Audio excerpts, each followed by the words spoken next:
لله رب العالمين وصلى الله وسلم وبارك على نبينا محمد وعلى آله وصحبه أجمعين. اللهم علمنا ما ينفعنا وانفعنا بما علمتنا وزدنا علما وعملا وهدى وتقى وسدادا ورشادا يا رب العالمين. أما بعد،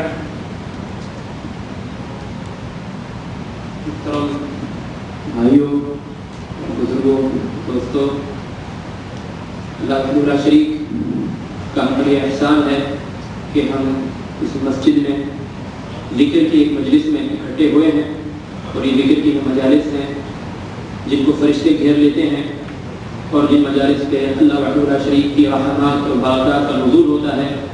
اللہ وحدہ شریک سے دعا ہے کہ اللہ تعالیٰ ہمارا یہ بیٹھنا اور سننا قبول فرمائے. بات کو میں انشاءاللہ مختصر رکھوں گا. آپ لوگ بھی تھکے ہوئے ہیں، میں بھی سفر سے آیا ہوں مکہ سے اور تھکا ہوا ہوں. انشاءاللہ مختصر بات ہوگی، لیکن آپ لوگوں سے گزارش ہے کہ آپ توجہ کے ساتھ سنیں. اللہ وحدہ شریک نے ہمیں انسان بنایا اور ہمیں عقل کی میزت سے نوازا. انسان اور دیگر مخلوقات میں یہ فرق ہے کہ انسان کو اللہ وحدہ شریک نے عقل دیا ہے، عقل عطا کی ہے. یہ عقل کس چیز کا نام ہے، اس کی کیا تعریف ہے، اس کی کیا پہچان ہے؟ جانور بھی زندہ ہیں، ہم بھی زندہ ہیں. جانور بھی کھاتے پیتے ہیں، ہم بھی کھاتے پیتے ہیں. لیکن ہمیں ایک چیز زائد عطا ہوئی ہے جس کو ہم کہتے ہیں عقل. یہ عقل کیا ہے؟ عقل کی بہت سے لوگوں نے بہت سی تعریف کی ہیں، لیکن ایک چیز جو اس کی سب سے اہم پہچان ہے وہ یہ ہے کہ عقل اس چیز کو کہتے ہیں کہ بندہ آگے کا سوچے، مستقبل کی فکر کرے، اور وہ یہ دیکھے کہ جو میں کام کر رہا ہوں اس کا آگے کیا نتیجہ نکلے گا، اور اس کی وجہ سے وہ بعض چیزیں جو اس کو پسند ہوتی ہیں وہ چھوڑ دیتا ہے صرف اس وجہ سے کہ آگے جا کے اس کا نتیجہ برا ہوگا. اور کچھ ایسے کام وہ کر دیتا ہے جو اس کو برے لگتے ہیں یا اس کو مشکل لگتے ہیں یا جو اس کو پسند نہیں ہوتے، صرف اس وجہ سے کہ آگے جا کے ان کا نتیجہ اچھا نکلے گا. مثال سے بات واضح ہو جائے گی. اگر آپ کو کوئی چیز دی جائے کھانے کی اور بہت میٹھی ہو اور لذیذ ہو، لیکن یہ کہا جائے کہ یہ زہریلی ہے اور کل یا 2 دن بعد یا کچھ عرصے بعد اس سے آپ بیمار ہو جائیں گے یا آپ کی موت بھی واقع ہو سکتی ہے، تو کوئی عقل مند انسان نہیں کھانا گوارا کرے گا. اسی طرح اگر کسی اسموکر کو، سگریٹ پینے والے کو یہ پتہ چل جائے کہ اس سگریٹ پینے سے آگے جا کے کتنی بیماریاں ہو سکتی ہیں، تھائرائڈ کینسر ہو سکتا ہے، لنگ کینسر ہو سکتا ہے، اور بہت سی بیماریاں ہو سکتی ہیں، تو وہ یہ لذت چھوڑ دے گا کہ آگے جا کے اس کا نتیجہ بہت بڑا نکلنا ہے. اسی طرح امتحان کی رات بندے کا جی چاہتا ہے کہ وہ نہ پڑھے، سو جائے یا اپنے کھیل کود میں مشغول ہو جائے، لیکن اس کو پتہ ہے کہ یہ چیز اگرچہ مجھے پسند ہے لیکن آگے اس کا نتیجہ برا نکلنا ہے، بعد میں پچھتانا پڑے گا. اس وجہ سے وہ یہ مشکل کام اپنے اوپر جو ہے برداشت کر لیتا ہے، صرف اس وجہ سے کہ آگے جو ہے جا کر اس کا نتیجہ اچھا نکلے گا. تو یہ ساری مثالیں ہیں کہ جس سے واضح ہوتا ہے کہ یہ چیز ہے جس کو کہتے ہیں عقل. جانوروں میں اور بہت چھوٹے بچوں میں یہ چیز نہیں ہوتی. بچے کے ہاتھ میں جو چیز آتی ہے منہ میں ڈالنا شروع کر دیتا ہے. جانور کو جو چیز دی جائے وہ کھانا شروع کر دیتا ہے، چاہے اس کی موت کا سبب بنے. تو یہ چیز اللہ تعالیٰ نے انسان کو دی ہے، اور اسی پر حساب ہے، اسی عقل پر کہ عقل دی گئی تو کیا اس عقل کا صحیح استعمال ہوا یا نہیں. بمعنی یہ کہ انسان ہر وہ کام کرے جس کا کل قیامت کے دن اچھا نتیجہ نکلے، اور ہر اس کام سے بچے چاہے اس کو کتنا ہی پسند کیوں نہ ہو کہ جس کا کل قیامت کے دن برا نتیجہ نکلے. اور اسی چیز کو شریعت میں اور اسلام نے صبر کہا ہے. صبر کے معنی ہے اپنے نفس پر قابو پا لینا، اپنے آپ کو کنٹرول میں رکھنا. بمعنی یہ کہ انسان جو ہے کسی چیز کی طرف اس کا نفس مائل ہوتا ہے، اس کی شہوت مائل ہوتی ہے، اس کا جی چاہتا ہے، لیکن وہ اپنے آپ کو کنٹرول میں رکھتا ہے اور وہ چیز نہیں کرتا کہ اس کا نتیجہ برا نکلنا ہے. تو یہی اس کو صبر کہا گیا ہے، اور یہی جنت کا راستہ ہے. یہی جنت کا راستہ ہے جس طرح اللہ تبارک و تعالیٰ نے فرمایا وَأَمَّا مَنْ خَافَ مَقَامَ رَبِّهِ وَنَهَى النَّفْسَ عَنِ الْهَوَى فَإِنَّ الْجَنَّةَ هِيَ الْمَأْوَى. کہ جو شخص اس بات کا اس کو خوف ہے کہ کل مجھے اللہ کے سامنے کھڑا ہونا ہے، اس بات کا اس کے دل میں یہ خوف آ جائے پھر وہ اپنے نفس کو کنٹرول میں رکھے، نہى النفس عن الهوى، اپنی خواہشات سے اپنے نفس کو بچا کے رکھے، بس فإن الجنة هي المأوى، اسی شخص کا ٹھکانہ جنت ہوگا جس نے یہ فکر کی کہ کل اللہ کے سامنے حاضری دینی ہے اور اس وجہ سے ہر وہ چیز چھوڑ دی جس کا جی چاہ رہا تھا اس کا، لیکن اس وجہ سے چھوڑ دی کہ کل اس پر پکڑ ہوگی، تو یہی بندہ جو ہے جنت کا مستحق ہوگا۔ اسی لیے آپ صلی اللہ علیہ وسلم نے فرمایا کہ حفت الجنت بالمکارہ وحفت النار بالشہوات، کہ جنت کا جو راستہ ہے وہ ایسی چیزوں پر مشتمل ہے جو چیزیں نفس کو مشکل لگتی ہیں یا کبھی کبھار کرنے کا جی نہیں چاہتا یا وہ کٹھن محسوس ہوتی ہیں، اور جہنم کا جو راستہ ہے وہ بڑا آسان ہے، ہر وہ چیز کرو جو ہے جس کا جی چاہتا ہے۔ تو حفت النار بالشہوات، جہنم ایسے اعمال میں گھری ہوئی ہے جو انسان کی نفس کو جو بہت پسند آتے ہیں اور انسان کا کرنے کا بہت جی چاہتا ہے۔ تو یہی ہے جس کو صبر کہتے ہیں، یہی ہے جس کو عقل کہتے ہیں، اور یہی جو ہے جنت کا راستہ ہے۔ اس صبر اور عقل کا تقاضا یہ ہے کہ انسان اپنے آپ کو ہر بری چیز سے بچا کے رکھے جو کل جس کا برا نتیجہ نکلے گا۔ اس میں سے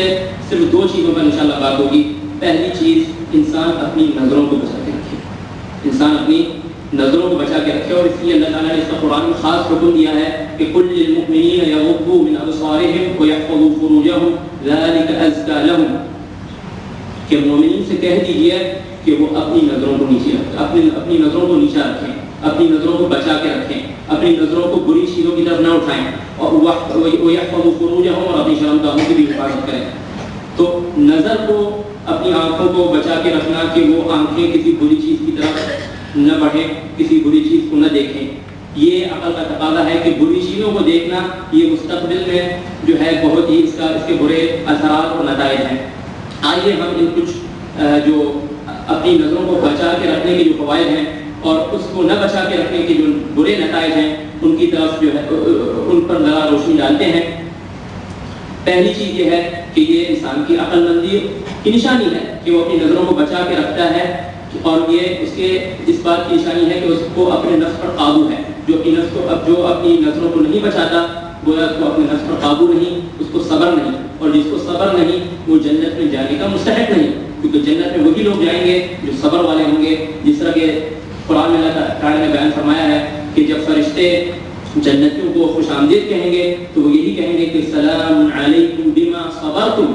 فنعم عقبی الدار، کہ تم پر سلامتی ہو، تم نے دنیا میں صبر کیا، آج تم جنت میں داخل ہو رہے ہو۔ تو جو اپنی نظروں کو نہیں بچا کے رکھتا گویا وہ اس کو اپنے اوپر قابو نہیں ہے، اس کو اپنے اوپر صبر نہیں ہے۔ اسی طرح یہ ایمان کی بھی نشانی ہے کہ لوگ نہیں دیکھ رہے، اس کے سامنے کوئی ایسی چیز ہے، اس کے سامنے اگر وہ نیٹ پہ ہے یا اس کے سامنے کمپیوٹر ہے یا اس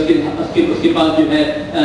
کوئی اور ڈیوائس ہے جس میں وہ کوئی چیز دیکھ سکتا ہے، اور کوئی اس کو پوچھنے والا نہیں، کوئی دیکھنے والا نہیں، لیکن وہ یہ جان لے کہ اللہ تعالیٰ مجھے دیکھ رہے ہیں، تو یہ اس کے ایمان کی نشانی ہے۔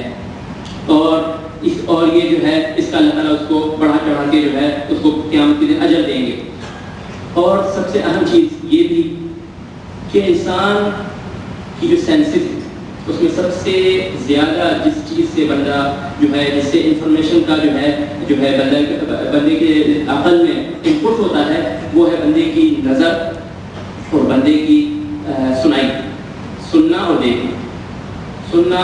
اور یہی دو چیزیں ہیں جس سے بندہ سیکھتا ہے۔ گھر میں بچہ ہوتا ہے، اس کو کوئی نہیں سکھاتا، وہ بچپن سے جو چیزیں دیکھتا ہے وہ انپٹ ہوتی جاتی ہیں اور اس کے دماغ میں بیٹھتی جاتی ہیں، اور وہ جو چیزیں سنتا ہے وہ بھی اس کے دماغ میں بیٹھتی جاتی ہیں۔ پھر خود بخود کئی سالوں کے بعد وہ چیزیں اس کی زبان پہ ظاہر ہونا شروع ہوتی ہیں اور خود بخود وہ بولنا شروع کر دیتا ہے۔ تو انسان کے ذہن میں جو چیز جاتی ہے اس کا بعد میں اس کے اخلاق پر،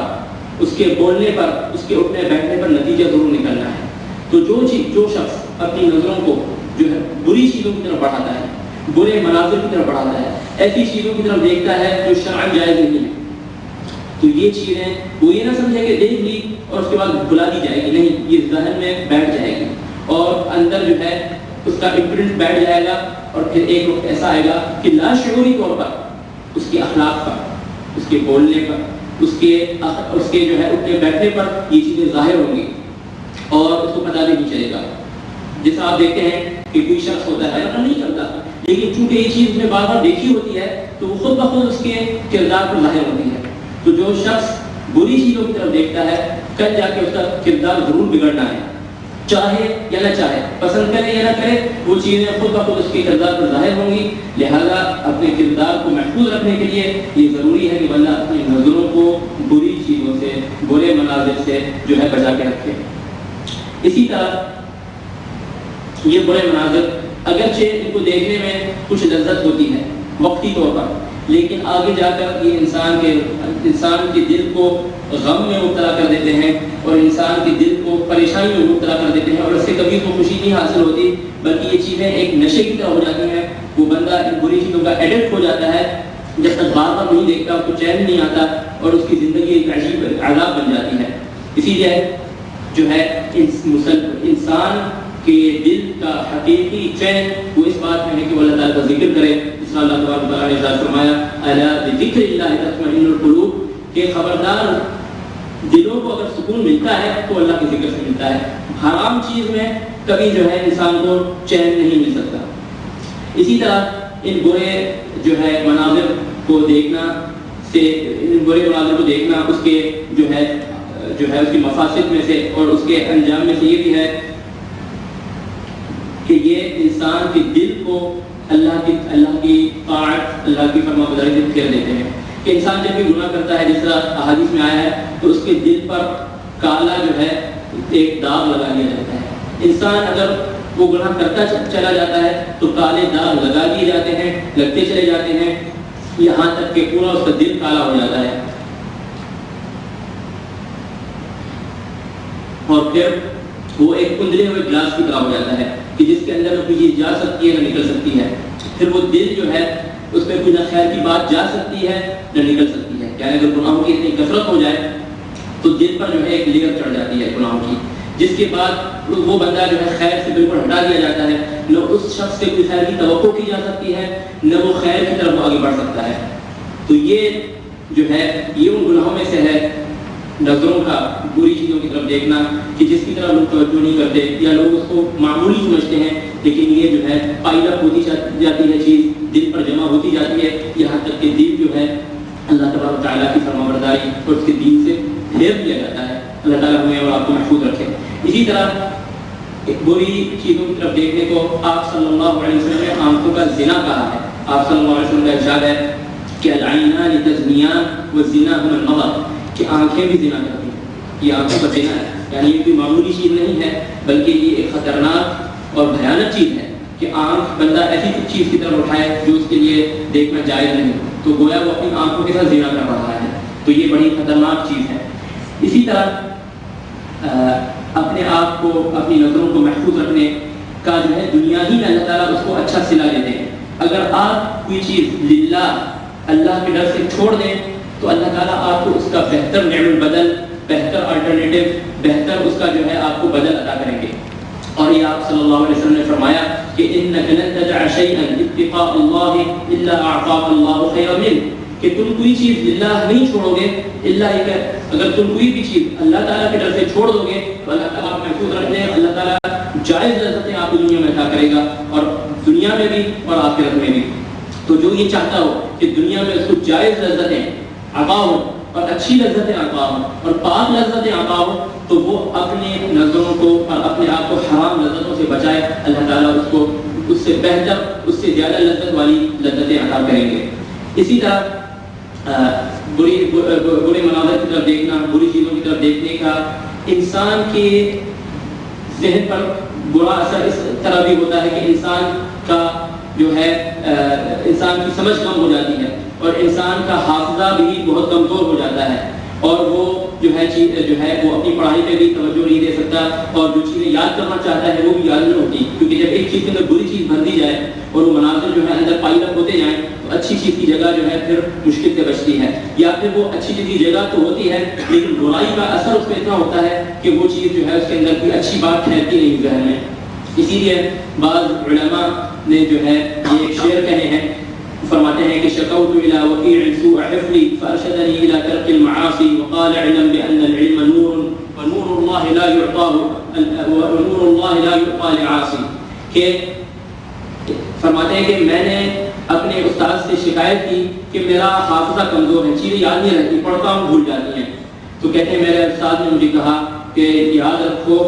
برائیوں سے بچ کے رہنا، برائیوں کو چھوڑ دو، کیونکہ جب تک تم برائیاں کرتے رہو گے تو اس میں علم نہیں آ سکے گا تمہارے دل میں. تو یہ علم نور ہے، روشنی ہے. تو یہ روشنی اس شخص کو نہیں مل سکتی جس شخص کے دل میں جو ہے گناہ اور گناہوں کی محبت بھری ہو. تو جو شخص یہ چاہتا ہو کہ وہ خیر کے کاموں میں اس کی ذہانت باقی رہے، وہ اپنے ذہن کو بری چیزوں سے محفوظ رکھے. یہ بعض جو ہے چیزیں تھیں اپنی نظر کو بچانے کے متعلق کہ اس سے بندے کا ذہن محفوظ رہتا ہے، یہ بندے کے ایمان کی نشانی ہے، اور یہ جو ہے اس کو اللہ تعالیٰ اس سے بہتر اس کو عوض عطا کرتے ہیں. اور ان چیزوں سے نہ بچنے کی وجہ سے انسان کا کردار بھی بگڑتا ہے، انسان کی یادداشت بھی خراب ہوتی ہے، اور انسان کا ذہن بھی جو ہے وہ جو ہے پھر اس کی قابلیت بھی کم ہو جاتی ہے. اور یہ جو ہے یہ چیز اس عمل کو آپ صلی اللہ علیہ وسلم نے زنا قرار دیا ہے. اب آتے ہیں ہم دوسری چیز کی طرف، وہ ہے انسان کا سننا، کہ دیکھنے کے بعد سب سے زیادہ جو سینسز میں سے جو چیز بندہ استعمال کرتا ہے وہ سننے کی ہے. تو سننے کو بھی جو ہے محفوظ رکھنا چاہیے ہر اس چیز سے، ہر اس بات سے جس کا سننا جائز نہیں. اور جن باتوں کا سننا جائز نہیں اس میں سر فہرست سب سے اہم وہ چیز جس کا سننا انسان کے لیے حرام ہے وہ ہے گانا، میوزک. یہ جو ہے قطعاً اس کو شریعت نے حرام قرار دیا ہے کہ یہ انسان کے دل کے لیے نہایت ہی مضر چیز ہے، انسان کے دل کے لیے نہایت ہی مفسد چیز ہے، اور اس کے دل کو خراب کرنے والی چیز ہے. اور اللہ تبارک و تعالیٰ نے اس قرآن میں بھی جو ہے ذکر کیا ہے، جہاں اللہ تبارک و تعالیٰ نے خلق آدم کا نقشہ کھینچا کہ ابلیس شیطان نے آدم کو سجدہ نہیں کیا، تو پھر شیطان نے یہ کہا کہ میں انسانیت کو گمراہ کروں گا. تو اللہ تبارک تعالیٰ نے اس کو جنت سے نکال دیا. تو اس کو اللہ تبارک تعالیٰ نے یہ بھی کہا کہ وَاسْتَفْزِزْ مَنِ اسْتَطَعْتَ مِنْهُمْ بِصَوْتِكَ، کہ تم جتنے چاہو انسانوں کو تم بہکانا چاہو تو اپنی آواز سے بھلے بہکانا. اللہ تعالیٰ نے شیطان کو جب دھتکار دیا تو کہا جاؤ دفع ہو جاؤ، اور تم جس انسان تم انسانی کو گمراہ کرنا چاہتے ہو تو بھلے کرنا، اپنی آواز کے ساتھ جتنے انسانوں کو گمراہ کرنا چاہو کرنا. میرے بندے تمہاری آواز سے گمراہ نہیں ہوں گے، لیکن اس کے علاوہ تم جس کو چاہو اپنی آواز کے ساتھ گمراہ کرنا. وَاسْتَفْزِزْ مَنِ اسْتَطَعْتَ مِنْهُمْ بِصَوْتِكَ، جس کو بھی تم جو ہے گمراہ کرنے کی استطاعت رکھتے ہو تو اپنی آواز کے ساتھ گمراہ کرنا. اب شیطان اپنی آواز کے ساتھ کیسے گمراہ کرے گا؟ شیطان کی آواز کون سی ہے؟ اس آیت کی تفسیر میں امام تابعین میں مفسرین کے امام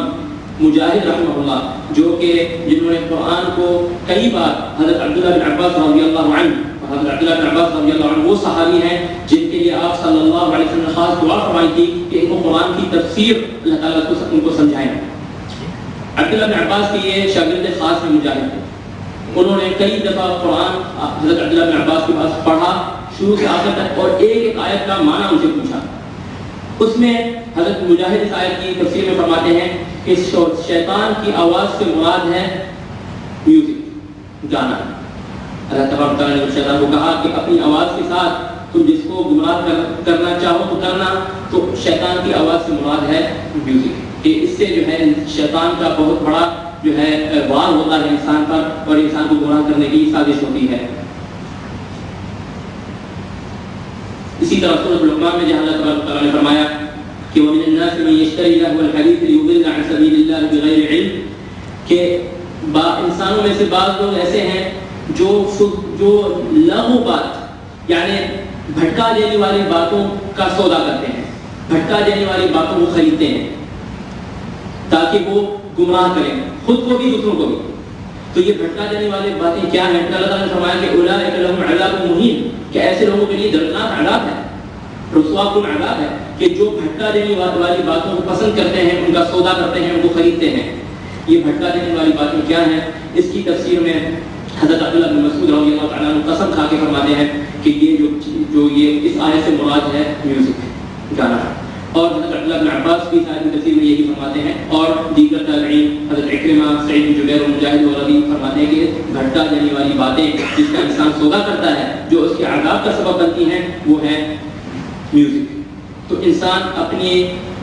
اپنی سماعت کو، اپنی سنائی کو اس میوزک سے محفوظ رکھیں کہ یہ چیز جو ہے شرعاً حرام ہے، اگرچہ اس دور میں ایک جائز چیز کی طرح ہو چکی ہے۔ اور یہ بھی آپ صلی اللہ علیہ وسلم کی پیشن گوئی پوری ہوئی ہے کہ آپ صلی اللہ علیہ وسلم فرما چکے تھے کہ لَيَكُونَنَّ مِنْ أُمَّتِي أَقْوَامٌ يَسْتَحِلُّونَ الْحِرَ وَالْحَرِيرَ وَالْخَمْرَ وَالْمَعَازِفَ۔ صحیح بخاری میں روایت ہے حضرت ابو مالک الاشعری رضی اللہ عنہ سے کہ آپ صلی اللہ علیہ وسلم نے ارشاد فرمایا کہ میری امت میں ایسے لوگ آئیں گے جو ریشم کو اور زنا کو اور شراب کو اور میوزک کو حلال چیزوں کی طرح سمجھیں گے۔ تو یہ وہ دور آ چکا ہے کہ میوزک کو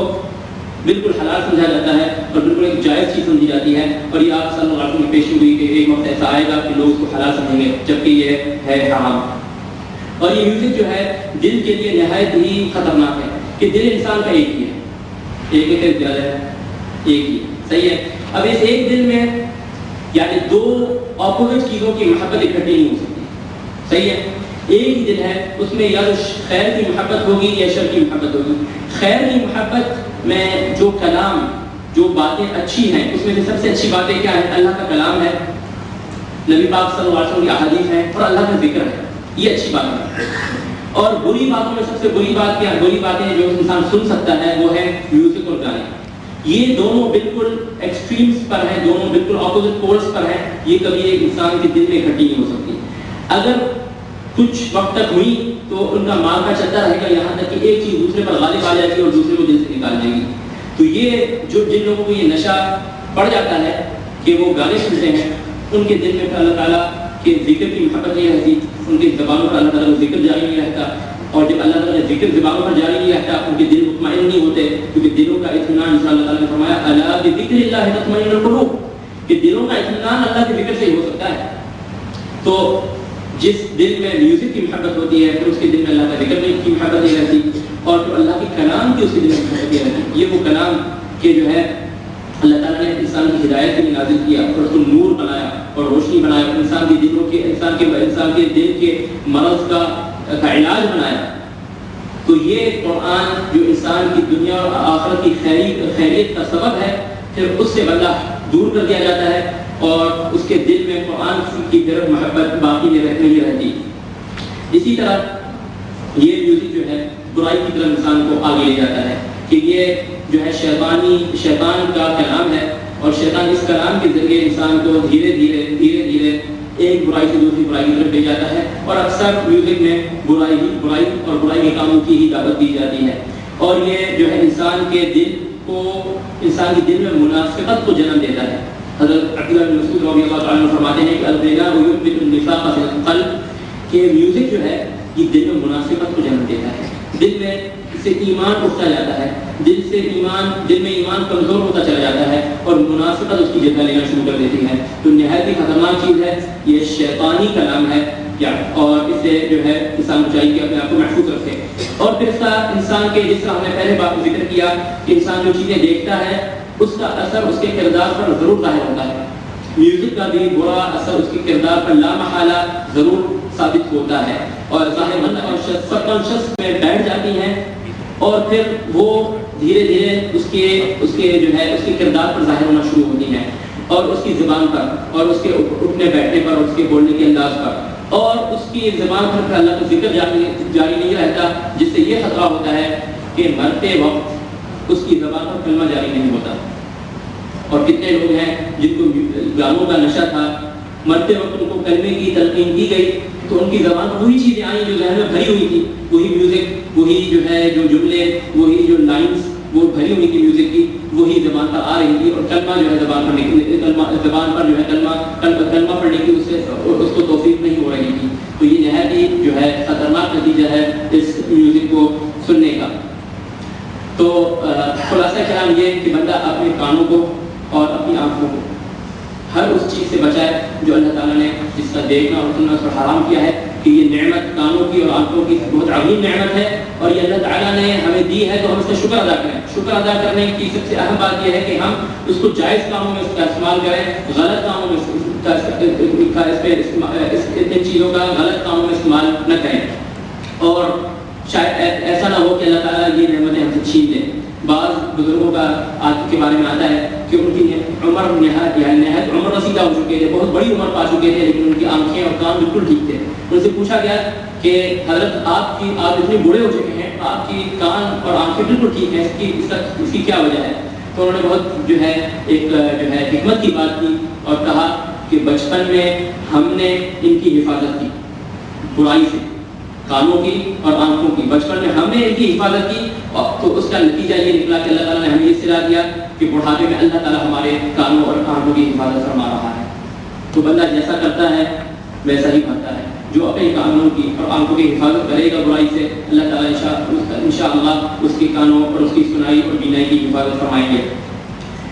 میں اپنی بات کو ختم کرتا ہوں۔ اس سلسلے میں ہم سب کو چاہیے کہ ایک دوسرے کا تعاون کریں، اور ان چیزوں سے، کیونکہ یہ چیزیں بہت پھیلی ہوئی ہیں معاشرے میں، برائی کی طرف دیکھنا، اور خاص طور پہ نوجوان طبقے میں کہ برائی کی طرف دیکھنا یا برائی کو سننا، تو اس سے بچنے کا کیا ذریعہ ہو سکتا ہے، بندہ کس طرح اس سے بچ سکتا ہے؟ اس میں سب سے پہلے تو ان باتوں کو مد نظر رکھیں کہ اللہ تعالیٰ کی نعمت ہے، ان کو غلط کاموں میں استعمال کرنا جائز نہیں ہے، اور اس کا آگے جا کے کردار پر بہت برا اثر ہو سکتا ہے۔ اسی طرح باجماعت نماز کی حفاظت کرنا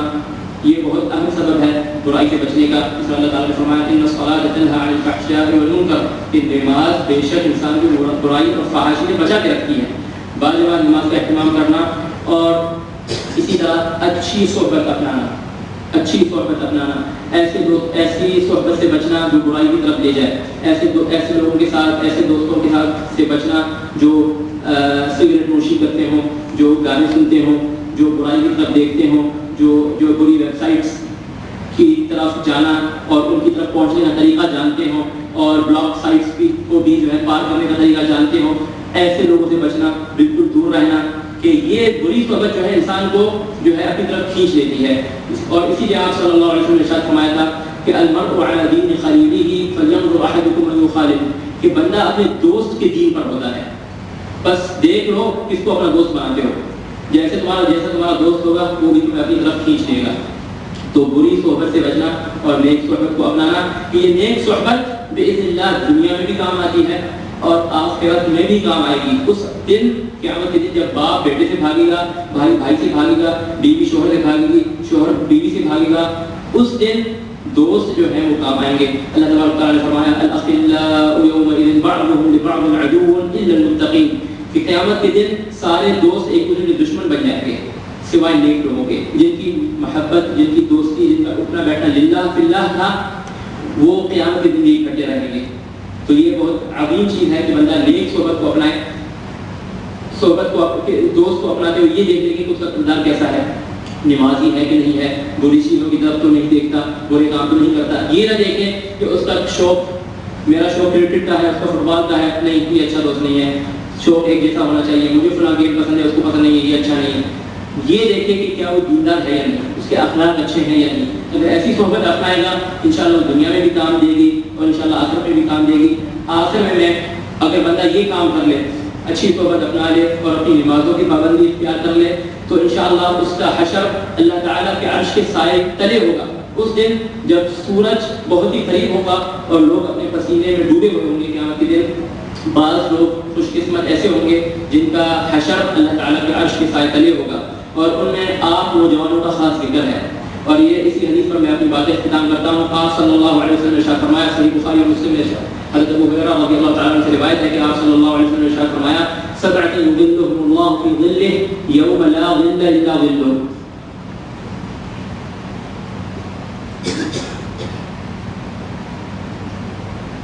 سبعة يظلهم الله في ظله يوم لا ظل إلا ظله، الإمام العادل،